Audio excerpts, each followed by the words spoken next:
Hey guys, we're gonna continue this. Hold on, it's getting a little sunny on me here. Bring you guys out of the sun. Hey, sweet. All right, continuing our series on pluck out the 3 hardest moves, and we're gonna do form 2 right now. We are plucking out the spin sidekick. We are plucking out the spinning hammer, and we are plucking out the floating middle block punch technique. This was tough to choose because there's a lot of hard stuff in this form, but I think that these 3 are where the most problems show up. A lot of spinning in this form, so we're going to be talking about proper spinning technique, keep your foot on the floor, getting your eyes around, that kind of thing. And then the idea, of course, is that you're having efficient practice by plucking out the things that have the fewest reps and then just plugging them back in after you do some big reps on them. So let's get started on form 2, pluck out. We're going to go spinning sidekick down the middle in the second bar. So I'm throwing this from a left open guard, spinning sidekick. Everybody makes the same mistake on this technique, that they spin around too far. So the idea is this: I'm going to point my bottom, even my back to some extent, at you as my opponent. I'm going to point at you, and this all happens as I pick my foot up, so it's not turn around and then lift your foot, but as you pick your foot up and point your butt at your target, I look over my shoulder and see how little I've rotated my hips. I've essentially kept my hips where they were since the very beginning of the movement, and then I kick back without really changing my hips much at all. I'm going to open up upon landing for my spear. When you do this pluck out idea, I think it's really smart to put it in context. So if the technique is guard, spin, kick, check, spear, do those 2 sandwiching hand moves, because if you just stand there and do a bunch of spin kicks, you're not necessarily nailing the balance and the landing and the coordination that you actually need to do it well. So put it in context. All right, let's do that 5 times. Ready? Guard. I'm going to spin, kick straight back. Open up as I land.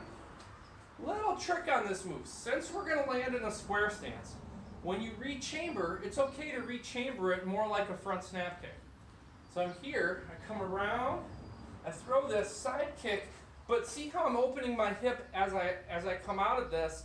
I can throw that check spear. If I had rechambered sideways, now I need to open up. It's just kind of awkward. I mean, it's awkward anyway, but it's even more awkward like that.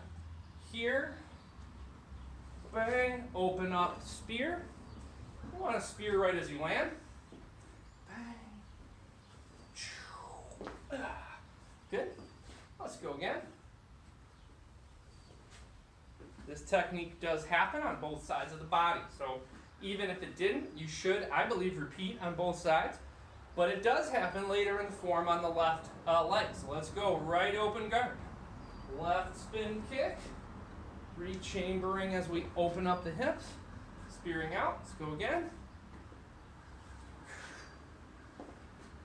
I know we're talking kick, but on the spear, make sure you don't chop down. Go inward. All right, here.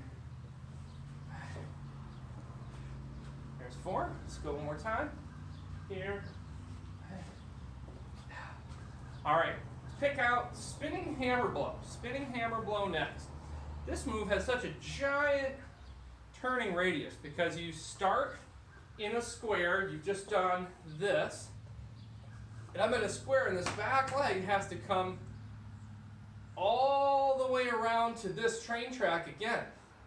So if I went from this track to that same track on the other side, I have a 180-degree turn.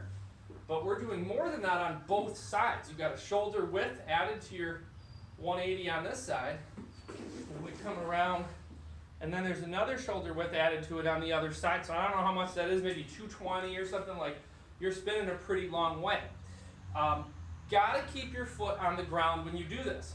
So I've got right side in front. I'm in a low punch right, and I'm gonna spinning hammer with the left. So do this, wrap up like a chop. Left foot stays on the floor, and the space between the feet should be maintained. Okay, so that should be maintained. You don't want to bring your feet close together because then it'll be hard to know where to set your foot down, and if you got hit right then, you're on your butt. So, I punch here, I cross, I maintain the space between my feet, I keep that left foot on the ground, you can hear it, bang, hammered with the pinky side, but it looks like, if you took a picture, it looks just like a high punch. All right, let's go again on that.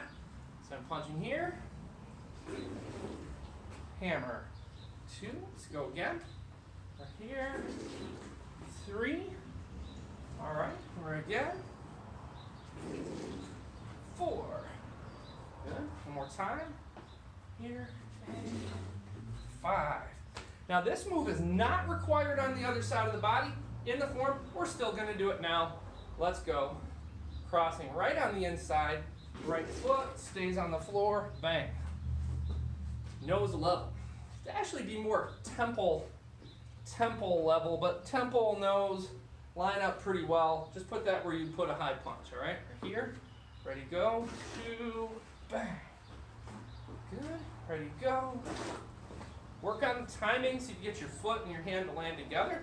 Now that we've broken it down, we put it all together. Here's 4. Let's do that one more time. Nice. Okay, so 2 moves down. The last one I want to cover is that floating middle block punch combination. All right, this move can be tricky because there's a lot going on with your hands in a very short amount of time. So what I'm going to do is go from, in the form, again, a move that's only required on one side. We're going to do it on both. We're going to go from a right low block. We're going to middle block on the first half of the step, and then high punch on the second half. But of course, we're not going to stop halfway through. We're going to try to make that a fluid motion. All right. But let's break it down 2 halves of the technique. So right hand down. What we're going to do is bring the left hand around the neck, and then as we slide, start to slide forward, this complete middle block would happen. Bang, I've thrown the right block. My left hand, you can see, is back to the hip, and I'm only halfway through my step. Now this hand's going to pull hard back to the belt as I throw my left punch. If you do this right, you learn the coordination, get the cross right punch out, and you do it all with one fast step, it's going to be a really nice looking thing. All right, so we're here right, and we're going to go floated up punch. And let's go again. Floated up punch. Good. 3rd time. Float it. Okay, low block is down. Float it up. Okay, we're going to do it one more time, but I want you to think about how you can't just flip it up and then punch. You need to get your left arm involved in crossing on the middle block. So your left arm has to come up to cross the middle block and then go out. Path of the left arm goes up, in, out, all on one step. All right, we're down, up, in, out with that left arm. Let's do it on the other side, even though we don't really have to do it that way. We want to be good, so we will. All right, wrap up the right, halfway step, complete the middle block, other half, complete the high punch. Let's do it again, flip it up, strike, that's 2. Let's do it again, 3. We got 2 more, flip it, 4, and 5. All right, nice job. You pluck out those 3 guys, plug them right back in. Got a nice looking form too.